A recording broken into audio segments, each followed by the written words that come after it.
के बाद हंगामा मच गया। शराब पीने से इस युवक की मौत हुई थी। परिजनों ने शराब के जहरीले होने की बात कही है। जहरीली शराब की वजह से गांव वालों का कहना है कि अब तक 5 लोगों की मौत हो चुकी है और इस मामले की जांच अब पुलिस कर रही है। चांदी नगर थाना इलाके के चमरावल की ये घटना है। बागपत की तस्वीर हम आपको दिखा रहे हैं। पूरे गाँव में ही मातम का माहौल है। गांव वालों का कहना है कि अब तक 5 लोगों की जान चली गई है जहरीली शराब के सेवन की वजह से। इनका यह भी कहना है कि प्रशासन से बार बार शिकायत की गई लेकिन एक्शन नहीं लिया जा रहा है और यही वजह है कि पूरे गांव में जगह जगह शराब बिक रही है, धड़ल्ले से बिक रही है और लोग इसका सेवन कर रहे हैं। गाँव वालों का यह भी कहना है कि 5 लोगों की जान गई। 4 लोगों की जान एक दिन पहले चली गई थी। शराब ही उन्होंने पी थी जिसके बाद उनकी मौत हुई और अब कल एक युवक की मौत हुई जिसके बाद लोगों ने हंगामा काटा। हाँ जी, ये गांव में जो दारू बिक रही है, जगह जगह बिक रही है। कल भी 4 मौत हुई हैं दारू पीने से और आज 1 होगी। तो बागपत की ये खबर अपने आप में हैरान और परेशान करने वाली खबर वो इसलिए क्योंकि पूरे प्रदेश में ही जहरीली शराब के खिलाफ लगातार एक्शन चल रहा है। छापेमारी अभियान चलाया जा रहा है पुलिस की ओर से और आबकारी विभाग की ओर से। और इसी बीच बागपत से ये खबर आ रही है कि वहां पूरे गांव में जगह जगह हर चौराहे पर जहरीली शराब बिक रही है। प्रशासन सुनने को तैयार नहीं और अब जब 5 लोगों की जान चली गई, गांव वालों ने हंगामा काटा, तब पुलिस की टीम यहां पर पहुंची और पुलिस ने कार्रवाई की बात कही है। पुलिस पूरे मामले की अब जांच की बात कह रही है। शहजाद हमारे सहयोगी बागपत से हमारे साथ जुड़ गए हैं। शहजाद, ये बताएं कि अब पुलिस कह रही है कि कार्रवाई करेंगे, जांच चल रही है, किस तरह से और किस दिशा में जांच चल रही है?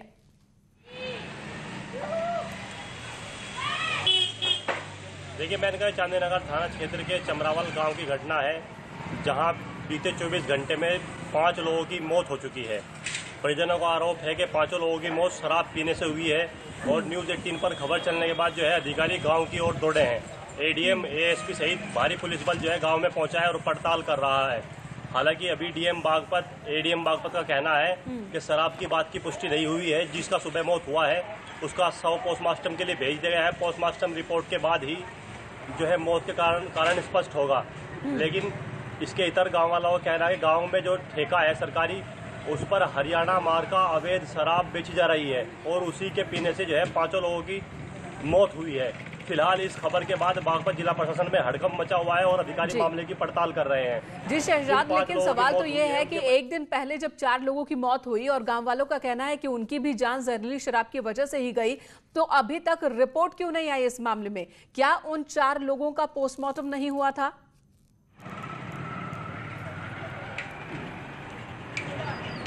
बिल्कुल, बीते कल जो है 4 लोगों की मौत हुई थी जिसके बाद जो गांव वाले थे उन्होंने उनका अंतिम संस्कार कर दिया था। उनका पोस्टमार्टम नहीं हुआ था। लापरवाही देखी कि चांदी नगर जो पुलिस है उसको 4 लोगों की मौत की भनक नहीं लगी और जो ग्रामीण है उन्होंने आनंद फानन में उनका अंतिम संस्कार कर दिया। इस मामला का खुलासा आज हुआ जब एक शहजाद और गांव वालों की भी लापरवाही सामने आ रही है। अब गांव वाले जरूर आरोप लगा रहे हैं लेकिन गांव वालों को पहले ही इस मसले को उठाना चाहिए था। धन्यवाद इस वक्त पूरी बातचीत के लिए। अब न्यूज़ 18 पर खबर दिखाए जाने के बाद अधिकारियों का काफिला गांव की तरफ बढ़ा है, बागपत की तरफ बढ़ा है। उम्मीद करेंगे कि इस मामले में सही जांच हो सके। खबर अब महाराजगंज से, जहां पर नाबालिग जोड़े की पिटाई हुई है। तालिबानी चेहरा लोगों का देखने को मिला। नाबालिग जोड़े की खंभे से बांधकर पिटाई की गई। प्रेमिका से मिलने पहुंचा था प्रेमी और जैसे ही गांव वालों ने देखा इन दोनों को खंभे से बांधा और इनकी पिटाई की गई। प्रेमी के खिलाफ मामला दर्ज हुआ है प्रेमिका की मां के तहरीर पर और वहीं गांव के एक शख्स के कहने पर, उसकी तहरीर पर उन लोगों के खिलाफ भी मामला दर्ज हुआ है जिन्होंने इन दोनों बच्चों को पीटा है। दोनों ही नाबालिग हैं। लड़का मिलने पहुंचा था लड़की से और यहां पर लोगों ने फिर पकड़ लिया। लड़का और लड़की दोनों को ही खंभे से बांधकर और इनकी पिटाई की गई। इस वीडियो में कई लोगों को आप देख पा रहे हैं। चलिए आपको भीड़ के इसी तरह के रवैये का, भीड़ का कानून, 2 तस्वीरें इनमें आप देख सकते हैं। भीड़ जब कानून को हाथ में लेती है तो क्या होता है। पहली तस्वीर महाराजगंज की है जहां पर 2 नाबालिग, एक लड़की एक लड़का, जब लड़का लड़की से मिलने उसके गांव पहुंचता है तो उसे खंबे से बांधकर पीटा जाता है, जिसके बाद पुलिस ने प्रेमी और मारपीट करने वाले दोनों के खिलाफ ही मामला दर्ज किया है। दूसरी तस्वीर कुशीनगर की, जहां पर ग्रामीणों ने प्रेमी जोड़े के चेहरे पर कालिक पोती थी। कुछ दिनों पहले का ये मसला है। जूतों की माला पहनाकर बकायदा इनका जुलूस निकाला गया था। लड़की के बाल तक काट दिए गए थे। भीड़ ने उनके साथ मारपीट की थी। पुलिस ने इस मामले में 12 लोगों को गिरफ्तार किया है। दूसरी तस्वीर जो हम आपको दिखा रहे हैं पुरानी तस्वीर है, लेकिन यहाँ पर भी तालिबानी चेहरा भीड़ का देखने को मिला। पुलिस ने एक्शन लिया, 12 लोगों को गिरफ्तार भी किया। प्यार करना गुनाह नहीं है, कोई इसकी सजा इस तरह से नहीं दी जा सकती। लेकिन जो तस्वीर आज की है, जो आप देख रहे हैं महाराजगंज की, दोनों ही नाबालिग हैं। और इस वक्त हमारे सहयोगी आशीष हमारे साथ जुड़ चुके हैं। आशीष, महाराजगंज की जो तस्वीर हमें देखने को मिल रही है परेशान करने वाली है। दोनों ही नाबालिग है, दोनों ही बच्चे हैं और उनके साथ तालिबानी सुलूक किया जा रहा है।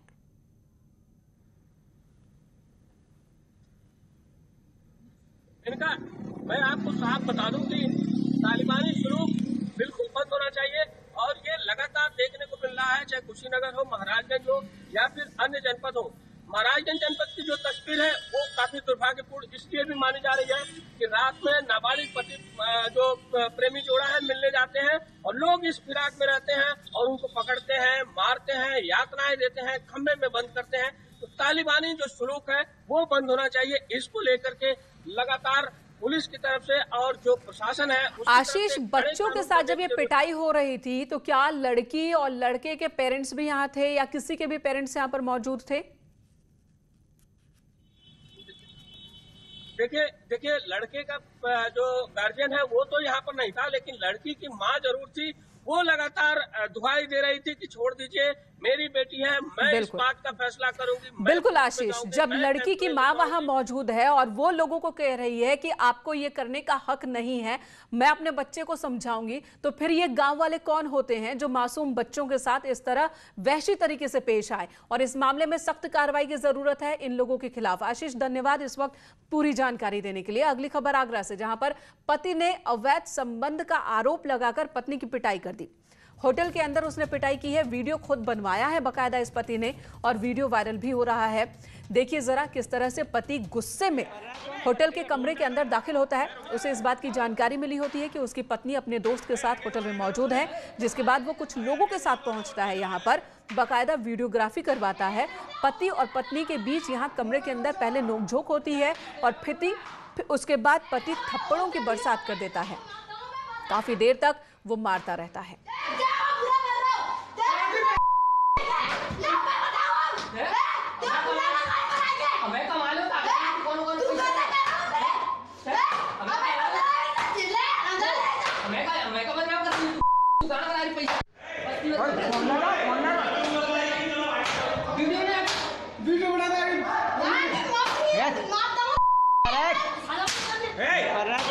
होटल में थप्पड़ों के बाद भी अगर जब मन नहीं भरता है पति का तो वो चप्पलों से पीटता है। और इस बीच लगातार जो महिला है, पत्नी है, वो भी बहस कर रही है। इन दोनों के बीच बहस भी हो रही होती है और पति यहाँ पर पति होने का फर्ज निभा रहा है। फिलहाल महिला पर इसने अवैध संबंध होने की बात कही, आरोप लगाया और इस तरह से सबके सामने इसकी पिटाई और खुद ही वीडियोग्राफी भी कराता है। तो पति पत्नी के बीच का ये मसला बीच सड़क आ गया जब होटल में ये सब कुछ हो रहा था। होटल के अंदर पत्नी अपने प्रेमी के साथ पहुंची थी, दोस्त के साथ पहुंची थी।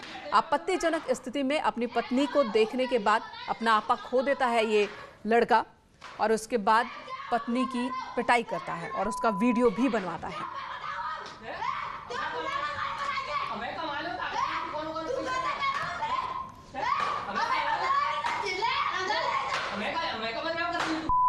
थकता नहीं है, आप गिनते थक जाएं, लेकिन ये थप्पड़ और चप्पल से पिटाई करते वक्त थकता नहीं। एक के बाद एक तमाचे जड़ता जाता है और फिर चप्पलों की बरसात। अगली खबर का रुख करते हैं। लेखपालों के साथ पकड़ी गई युवतियां। रामपुर में लेखपालों के साथ एक महिला और एक नाबालिग पकड़ी गई। ये दोनों कार में सवार थी और उस वक्त 2 लेखपाल भी कार में मौजूद थे। बताया ये जा रहा है कि इस कार की रफ्तार बहुत ज्यादा थी।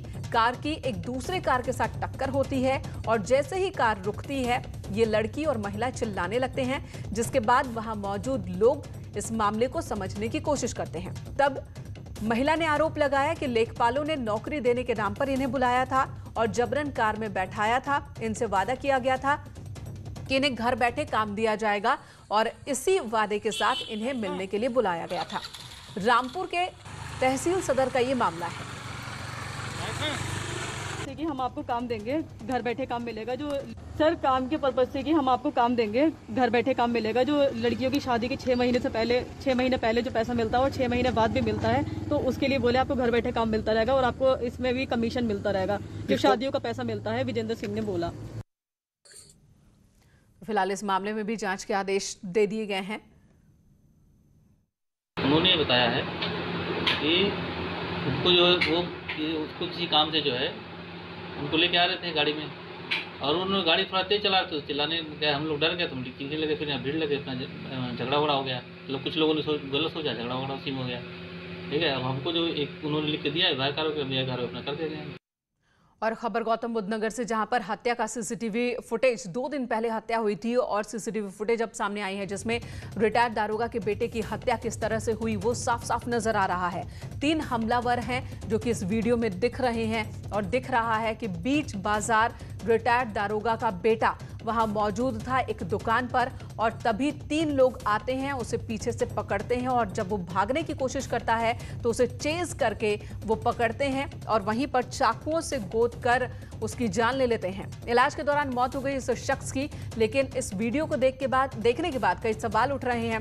पहला ये, अपराधियों में खौफ इस बात का बिल्कुल नहीं दिख रहा है कि बीच बाजार वो इस वारदात को अंजाम देने जा रहे हैं। बकायदा आते हैं, लोगों के बीच मारपीट की शुरुआत करते हैं और फिर चाकू से हमला करते हैं।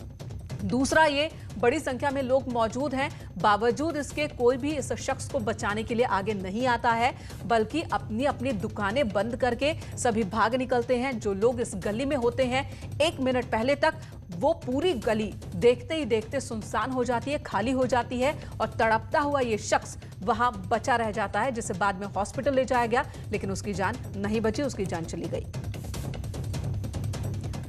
कानपुर देहात से खबर, जहां पर रफ्तार का कहर देखने को मिला। ट्रक ने बाइक को टक्कर मारी और इस हादसे में मां और बेटे की मौके पर ही मौत हो गई। पिता गंभीर रूप से जख्मी है। सिकंदरा कोतवाली के पटेल चौक का यह मसला है, जहां पर ट्रक ने बाइक को पीछे से टक्कर मारी। रफ्तार बहुत ज्यादा थी ट्रक की, यही सब बता रहे हैं। ट्रक ड्राइवर मौके से फरार हो चुका है हादसे के बाद से ही, लेकिन इस हादसे में एक मां और बेटे की जान चली गई। पिता की भी हालत गंभीर बताई जा रही है। ये तीनों बाइक से कहीं जा रहे थे। खबर बुलंदशहर से, जहां पर पुलिस को कामयाबी मिली। 25,000 के इनामी बदमाश को पुलिस ने पकड़ लिया है। एनकाउंटर के बाद उसकी गिरफ्तारी हो सकी है। टॉप 10 बदमाशों में ये शामिल है विकास, जिसकी गिरफ्तारी हुई। हाथरस, बुलंदशहर, अलीगढ़ में कई मुकदमे इसके खिलाफ दर्ज हैं। हजरतपुर गांव के पास ये एनकाउंटर हुआ। स्वाट टीम और खुर्जा देहात पुलिस ने मिलकर ये कामयाबी हासिल की है।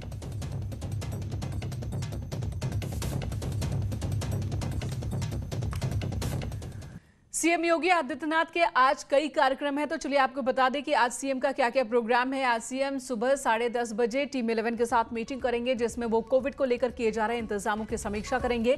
जिसके बाद सीएम योगी आदित्यनाथ 12 बजे केंद्रीय मंत्री हरदीप सिंह पुरी के साथ वीडियो कॉन्फ्रेंसिंग से जुड़ेंगे, जिसमें अयोध्या, चित्रकूट और सोनभद्र में एयरपोर्ट को लेकर बातचीत होगी। तो वहीं शाम 6 बजे सीएम योगी आदित्यनाथ की बीजेपी के राष्ट्रीय अध्यक्ष जेपी नड्डा के साथ वीडियो कॉन्फ्रेंसिंग के जरिए मीटिंग होनी है। और मेरठ में न्यूज 18 की खबर का बड़ा असर। सीएमओ ने जौहर हॉस्पिटल का लाइसेंस सस्पेंड कर दिया है। परिजनों ने हॉस्पिटल प्रशासन पर गंभीर आरोप लगाए थे। न्यूज 18 ने भी इस खबर को प्रमुखता से दिखाया था। हमने आपको दिखाया था, हॉस्पिटल की लापरवाही के बारे में भी बताया था। प्रसूता से डिस्चार्ज के नाम पर रकम मांगी गई थी और बाकायदा बंधक बनाकर रखा गया था महिला को। 2 सदस्यीय टीम इस पूरे मामले की जांच भी करेगी। और इस वक्त हमारे साथ निखिल जुड़ चुके हैं मेरठ से, हमारे सहयोगी। निखिल, न सिर्फ महिला को बंधक बनाकर रखा गया था, बल्कि यहां पर उसकी डिलीवरी वार्ड बॉय से कराई गई थी। गंभीर मसला है ये, जांच की शुरुआत हो गई है क्या? देखिए, न्यूज 18 ने मेरठ की स्वास्थ्य सेवाओं को लेकर पहले भी खुलासा किया था कि बिल्कुल मरीजों की जान को बिल्कुल मरीजों की जान से खिलवाड़ किया जा रहा है। और जिस तरीके से ये मामला सामने आया है गौहर अस्पताल का, तो यहाँ पर जिस तरीके से वार्ड बॉय से डिलीवरी कराई गई और उसके बाद एक प्रस्तुता को बंधक बना के रखा गया और उसकी माँ और उसकी दादी को शव दे दिया गया बच्चे का, और वो उसे डीएम कार्यालय लेकर पहुंची। तो इस पूरे मामले में बिल्कुल बहुत ही अमानवीय गैर कानूनी हरकत हॉस्पिटल की, यही वजह है कि लाइसेंस सस्पेंड कर दिया गया है। धन्यवाद इस वक्त निखिल आपका पूरी जानकारी देने के लिए, और आगे क्या एक्शन किस तरह से लिया जाता है ये भी बताएंगे निखिल हमारे सहयोगी। फिलहाल इस वक्त रुकेंगे एक ब्रेक के लिए, ब्रेक के बाद भी खबरों का सिलसिला जारी है।